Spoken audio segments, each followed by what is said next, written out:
அனைவருக்கும் வணக்கம். இன்னைக்கு நாம ஆச்சி கொழுக்கட்டை மாவு யூஸ் பண்ணி தேங்காய் பூர்ண கொழுக்கட்டை எப்படி செய்யறதுன்னு தாங்க பார்க்க போறோம். வாங்க இப்போ வீடியோக்குள்ள போலாம். இந்த ஆச்சி கொழுக்கட்டை மாவோட ஒரு அச்சு வந்து ஃப்ரீயா கொடுப்பாங்க. அதை மறக்காம கேட்டு வாங்கிக்கோங்க. இப்போ முதல்ல நாம தேங்காய் பூர்ணம் ரெடி பண்ணிக்கலாங்க. இதே மாதிரியே கடலை பருப்பு பூர்ண கொழுக்கட்டை, கார கொழுக்கட்டை எப்படி செய்யறதுங்கிற வீடியோவோட லிங்க் எல்லாம் நான் டிஸ்கிரிப்ஷன் பாக்ஸில் கொடுத்துருக்கேன். அந்த வீடியோ நீங்கள் பார்க்கணும்னு நினச்சிங்கன்னா டிஸ்கிரிப்ஷன் பாக்ஸில் உள்ள லிங்கை செக் பண்ணி பாருங்கள். இப்போ முதல்ல நான் கடாயில் 1 டீஸ்பூன் அளவுக்கு நெய் சேர்த்துக்கிறேங்க.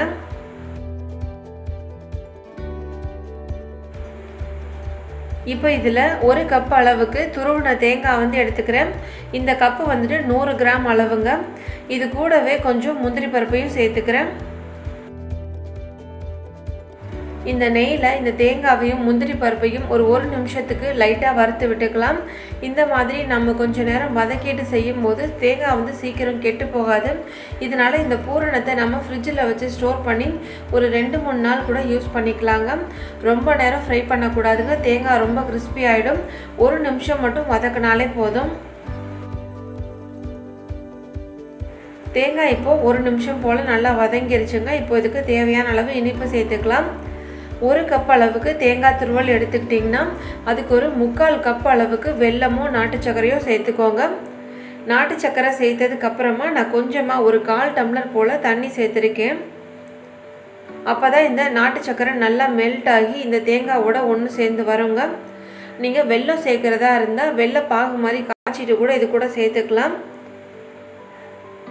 இப்போ இது நல்லா ஒன்று சேர்ந்து நல்லா வரட்டும்.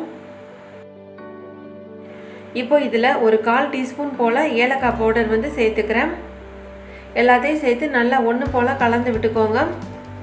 இந்த தேங்காய் பூர்ண கொழுக்கட்டைக்கு வந்துட்டு இந்த தேங்காய் வெல்லம்லாம் சேர்த்து நம்ம ரொம்ப நேரம் கொதிக்க வைக்க தேவையில்லைங்க. கொஞ்சம் அந்த நாட்டு சர்க்கரை கரைஞ்சி வந்த உடனே நம்ம ஸ்டவ் ஆஃப் பண்ணிட்டாலே போதும். நீங்கள் ரொம்ப நேரம் கொதிக்க வச்சிட்டிங்கன்னா அந்த தேங்காய்லாம் ரொம்ப கிறிஸ்பியாக ஆகிடுங்க. நமக்கு கடலைப்பருப்பு பூரணம் செய்கிறதுக்கு தான் கொஞ்சம் லேட் ஆகும். ஏன்னா கடலைப்பருப்பை குக்கரில் சேர்த்து வேக வச்சு அதுக்கப்புறம் அரைச்சி செய்கிறதுக்கு லேட் ஆகும். தேங்காய் பூரணம் வந்துட்டு ஒரு 10 நிமிஷத்தில் டக்குன்னு நம்ம செஞ்சிடலாங்க.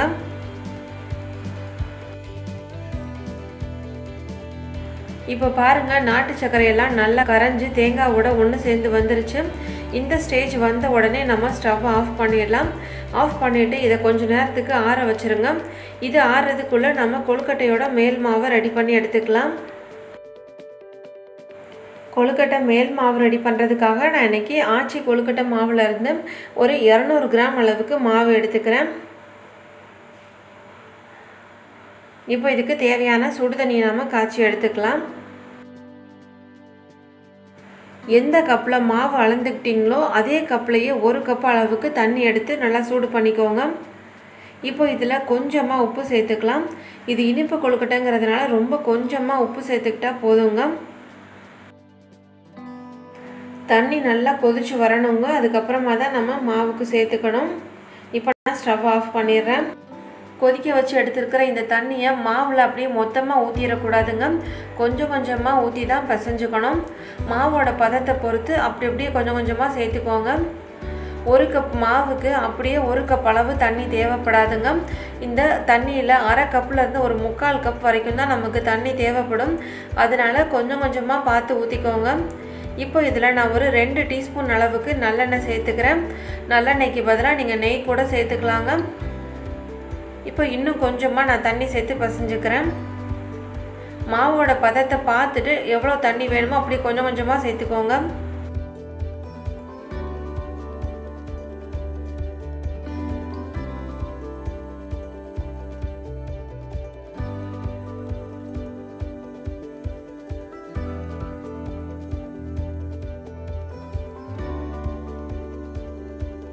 இப்போ கடைசியாக இதில் நான் கொஞ்சமாக நெய் சேர்த்து இந்த மாவோட நல்லா பிசைஞ்சு வச்சிடுறேன்.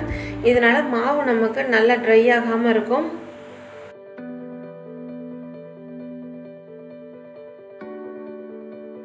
அவ்வளோதாங்க. இப்போ கொழுக்கட்டைக்கு மேல் மாவு ரெடி ஆகிடுச்சு.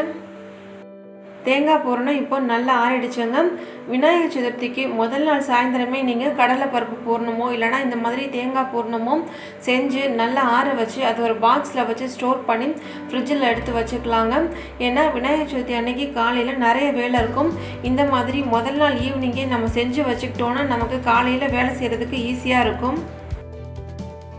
முதல்ல இந்த ஆச்சி கொழுக்கட்டை மாவோட கொடுத்துருக்கிற இந்த அச்சில் எப்படி செய்கிறது அப்படின்னு பார்க்கலாம். முதல்ல 2 பக்கமும் நல்லா நல்லெண்ணெயை தடவி விட்டுக்கோங்க. இதனால் கொழுக்கட்டை வந்து இதில் ஒட்டாமல் நமக்கு ஈஸியாக எடுக்க வரும். இப்போ இந்த கொழுக்கட்டை மேல் மாவை இது மேலே நம்ம நல்லா ஸ்ப்ரெட் பண்ணிக்கலாம்.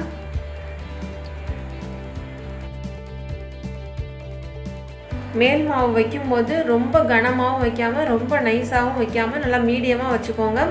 அதே மாதிரி எந்த இடத்துலையுமே கேப் விடாமல் நல்லா ஃபில்லப் பண்ணிக்கோங்க. இப்போ இதில் நான் பூரணத்தை வச்சுக்கிறேன். இப்போ இதை நாம் க்ளோஸ் பண்ணிடலாம். க்ளோஸ் பண்ணதுக்கப்புறமா லைட்டாக அப்படியே அமுத்தி விடுங்க. அப்போது உள்ளே இருக்கிற இந்த எக்ஸ்ட்ரா மாவெல்லாம் தனியாக வெளியே வந்துடும். இதை அப்படியே எடுத்து விட்டுருங்க.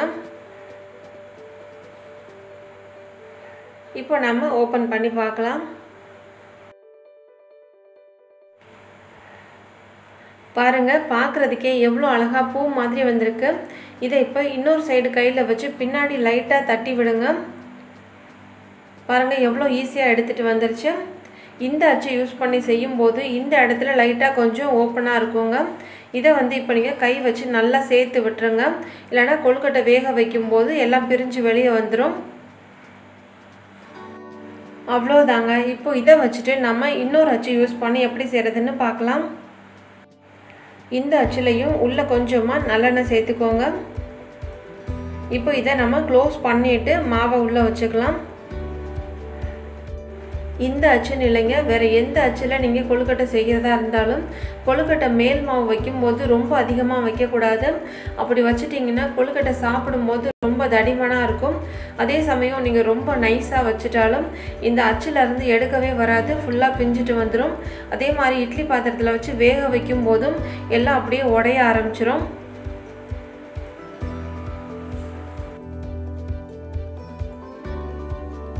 இப்போ இதை நாம் ஓப்பன் பண்ணி பார்க்கலாம். அவ்வளோதாங்க, ரொம்ப அழகாக வந்திருக்கு. இப்போ இதை நாம் எடுத்து வச்சிடலாம்.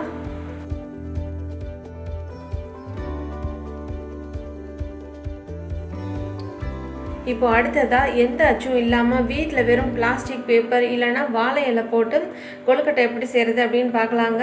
இப்போ இந்த மாதிரி ஒரு சின்ன தாம்பலம் மாதிரி எடுத்திருக்கேன். இதை வந்துட்டு கீழே இந்த மாதிரி நம்ம கவுத்து வச்சுட்டு இது மேலே பிளாஸ்டிக் பேப்பர் இல்லைனா வாழை இலை ஏதாவது ஒன்று போட்டு நம்ம செய்யலாம். நான் இன்றைக்கி பிளாஸ்டிக் பேப்பர் எடுத்திருக்கேன். இது மேலே இப்போ நம்ம கொஞ்சமாக நல்லெண்ணெய் ஊற்றிக்கலாங்க. இது அப்படியே இந்த பேப்பர் ஃபுல்லாக நல்லா தடவி விட்டுக்கோங்க. அப்போ தான் நமக்கு கொழுக்கட்டை எடுக்கும்போது ஈஸியாக எடுக்க வரும். இப்போ இதில் ஒரு சின்ன பால் அளவுக்கு இந்த கொழுக்கட்டை மேல் மாவை வச்சுட்டு நம்ம நல்லா அப்படியே கை வச்சு லைட்டாக அப்படியே தட்டி தட்டி விடுங்க. நல்லா ஒரு ரவுண்ட் ஷேப்புக்கு கொண்டுட்டு வந்துடுங்க. எந்த இடத்துலையும் ரொம்ப கனமாகவும் இல்லாமல் ரொம்ப நைஸாகவும் இல்லாமல் ஒரே மாதிரி நல்லா இது பண்ணி விடுங்க.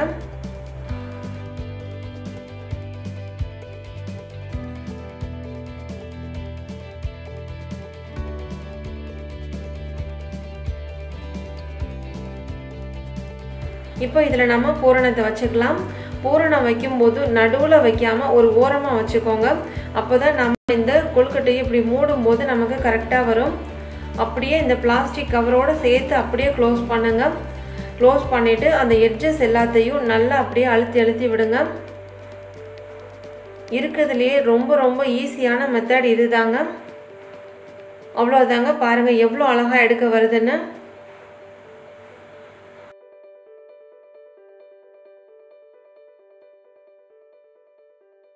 இப்போ நம்ம கொழுக்கட்டை எல்லாத்தையும் வேக வச்சுக்கலாம். இட்லி பாத்திரத்தில் நான் தண்ணி ஊற்றிருக்கேன், அது சூடாயிட்டிருக்கு. இன்றைக்கி நான் இட்லி பாத்திரத்துக்கு பதிலாக இடியாப்ப பிளேட் வந்து எடுத்து வச்சுருக்கேன். கொழுக்கட்டையும் நாம் இட்லி வேக வைக்கிற மாதிரியே தாங்க வேக வச்சுக்கணும். இட்லி துணியை இந்த மாதிரி தண்ணியில் நல்லா நனைச்சி எடுத்துட்டு அப்படியே கொஞ்சம் லைட்டாக புழிஞ்சிட்டு இந்த இடியாப்ப பிளேட் இல்லைனா இட்லி பிளேட்டில் எப்பவும் போல் அப்படியே விரித்து விட்டுக்கோங்க.